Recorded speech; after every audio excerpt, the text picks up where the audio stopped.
Hello నమస్తే అండి, welcome back to our channel Sreeja Siri blogs. ఈరోజు మన ఛానల్లో బాయిల్డ్ ఎగ్తో కర్రీ ఎలా ప్రిపేర్ చేయాలో చూపిస్తున్నానండి. చాలా అంటే చాలా ఈజీ ప్రాసెస్ అండి.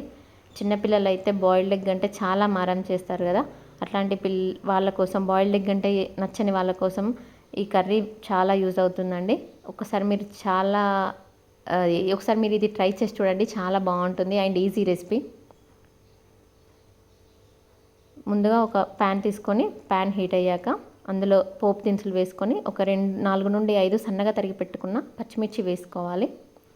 పచ్చిమిర్చి కొంచెం ఫ్రై అయ్యాక ఒక 2 నుంచి 3 మీడియం సైజ్ ఆనియన్ వేసుకోవాలండి. సన్నగా తరిగి పెట్టుకున్న ఆనియన్ అనేది ఈ కర్రీలోకి ఎక్కువ వేస్తేనే చాలా బాగుంటుందండి. చిన్నగా తరిగి పెట్టుకున్న ఇలా ఆనియన్ వేసుకొని ఒకసారి మిక్స్ చేసుకోవాలి. ఈ ఆనియన్ పచ్చిమిర్చి మనకి గోల్డెన్ బ్రౌన్ కలర్ వచ్చేంత వరకు మనం ఇలా ఫ్రై చేసుకోవాలండి. ఇది చాలా తొందరగా అయిపోయే క్విక్ రెసిపీ అండి, మీరు ఈజీగా ట్రై చేయవచ్చు.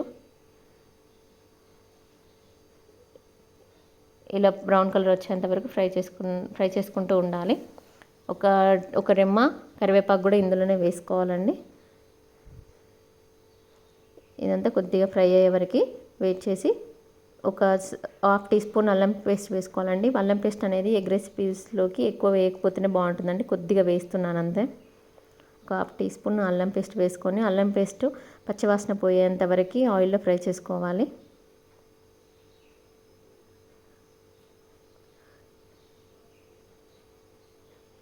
ఇలా ఫ్రై చేసుకున్నాక చూడండి, మనకి ఆనియన్ అనేది గోల్డెన్ బ్రౌన్ కలర్ వచ్చేసింది.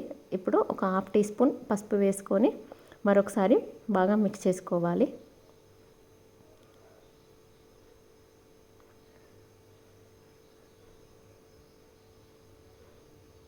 ఇలా ఒకసారి బాగా మిక్స్ చేసుకున్నాక మనకు కర్రీకి సరిపడా నేను ఒక 4 బాయిల్డ్ ఎగ్స్ తీసుకున్నానండి.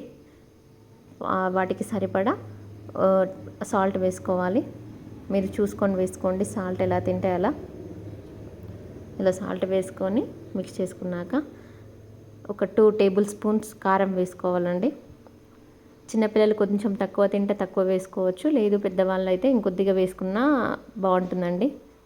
అది మీరు చూసుకొని వేసుకోండి. కొద్దిగా ధనియాల పొడి, ఈ కారం ధనియాల పొడి ఆయిల్లో మంచిగా ఫ్రై అయ్యే వరకు ఇలా మరొకసారి మిక్స్ చేసుకోవాలి. ఈ రెసిపీకి ఎక్కువ టైం కూడా పట్టదండి, చాలా బాగుంటుంది. మనకి ఎగ్ బుజీ ఆమ్లెట్ అంటే పిల్లలు చాలా ఇష్టంగా తింటారు, బట్ బాయిల్డ్ ఎగ్ అనేసరికి తినరు కదా. అప్పుడు ఈ టైంలో ఇది చేసి పెట్టండి. చూడండి, 4 బాయిల్డ్ ఎగ్స్ ఇలా చిన్నగా కట్ చేసుకొని ఇందులోకి వేసుకొని మెల్లిగా నిదానంగా మిక్స్ చేసుకోవాలండి.